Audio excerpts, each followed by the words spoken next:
Broncos country, this is going to be one of those tough love videos where I call out the Denver Broncos because I think they messed up here big time. In the 7th round of April's draft, the Broncos kind of turned some heads when they decided to draft Caleb Lohner, the tight end out of Utah. The reason why that move wasn't really anticipated was because Lohner wasn't on a lot of teams' draft boards. He was predominantly a basketball player in college, a pretty damn good one at that, but he only played 52 snaps of college football, which was last season, caught 4 passes for 4 touchdowns as predominantly a jump ball guy.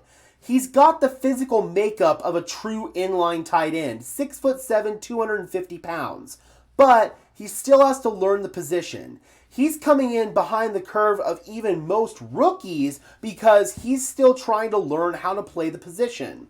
We have seen success stories of basketball players coming in and playing tight end at a pretty high level in the NFL. You think about Antonio Gates, Jimmy Graham. Here in Denver, we've got Julius Thomas as an example. Can Lohner become the next example? We'll see, but right now, it's looking like Denver's decision to draft Lohner as opposed to sign him as an undrafted free agent where they probably could have got him.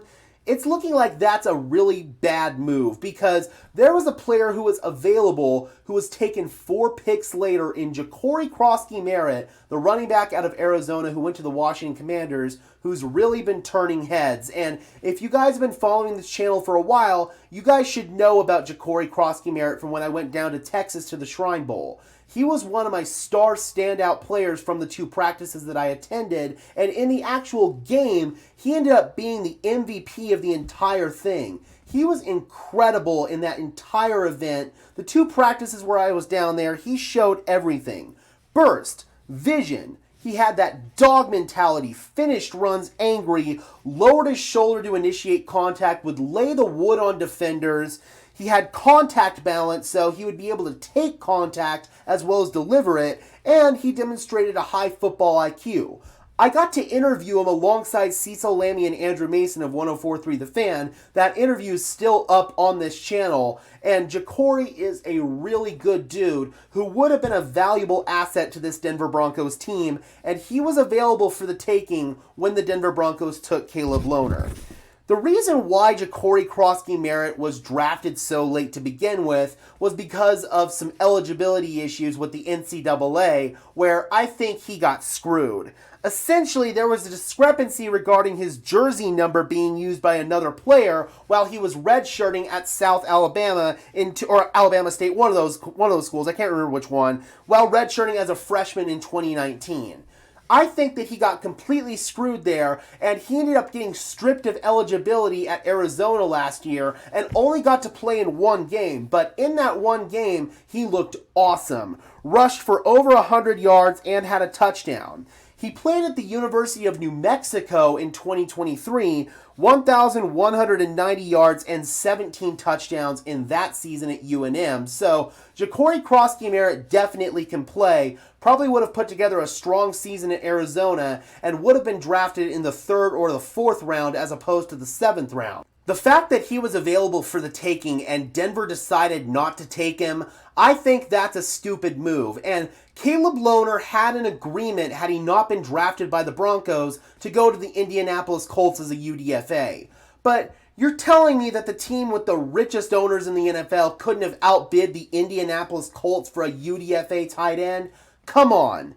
Caleb Lohner just looked up and down in that preseason game last night against the Arizona Cardinals. 3 penalties, a false start, a holding penalty, an illegal shift. He just looked like a very raw player out there. Had some up and down blocking reps. I just thought the inconsistencies were apparent. He's had some decent reps in training camp, but Denver could have found their RB1 for the next several years in Ja'Cory Krosky-Merritt. Even though they drafted R.J. Harvey, Ja'Cory is that good, man. And now, he's been so good in Washington that reports have come out that they're looking to trade away Brian Robinson, their longtime starting running back. Ja'Cory Krosky-Merritt has an inside track now to be RB1 for the Washington Commanders as a 7th round pick. Denver could have solved their running back woes if they had just taken Ja'Cory Krosky-Merritt, but instead they drafted a project tight end who they probably could have outbid as an undrafted free agent. So it frustrates me. I love Ja'Cory coming out. Great kid. Got to interview him. Was really awesome. And yeah, that one is a little bit on a personal level for me, but I would have loved to see Ja'Cory Krosky-Merritt in the orange and blue, and seeing him have success in Washington while the player who Denver took is struggling leaves me a little bit bitter. Alright guys, be sure to leave a like on this video as well as subscribe and ring the bell so these videos appear in your notification feed. I would really appreciate it, guys. Those are both free and easy ways to show your support. It helps tell YouTube's algorithm to push us out, and it helps us get seen by more and more members of Broncos country just like you and me. And let me know in the comment section below, guys, do you think the Denver Broncos made a mistake not drafting Ja'Cory Krosky-Merritt and instead taking Caleb Lohner? Alright guys, and until next time, I'm your host Gage Madrid, saying peace out.